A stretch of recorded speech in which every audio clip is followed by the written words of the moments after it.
સુરેન્દ્રનગરમાં પોલીસ અને અન્ય વ્યક્તિઓનો વિડીયો બનાવીને વિડીયો વાયરલ કરવાની ઘટનામાં 7 શખ્સની ધરપકડ કરવામાં આવી છે। ડીએસપી ડોક્ટર ગિરીશ પંડ્યાએ જણાવ્યું હતું કે આ ઘટનામાં પોલીસે યોગેન્દ્ર સોલંકી ઉર્ફે બકરાની ધરપકડ કરી છે।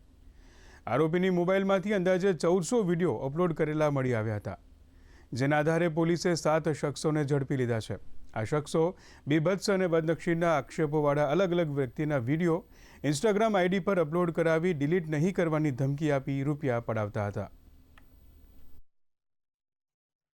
નગરપાલિકાના અધિકારીઓ, સીયુ શાહ મેડિકલ કોલેજના કેટલાક કર્મચારીઓ અને કેટલીક મહિલાઓ વિશે ખોટા વિડીયો મળી આવ્યા હતા।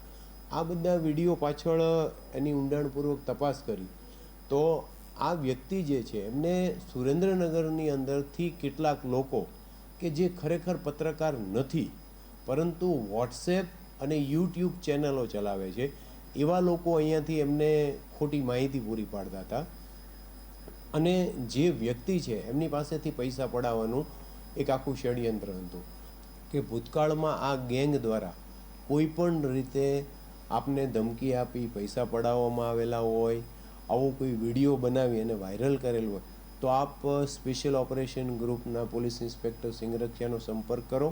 આ તમામ લોકો વિરુદ્ધ છે એ કાયદેસર કાર્યવાહી કરવામાં આવશે।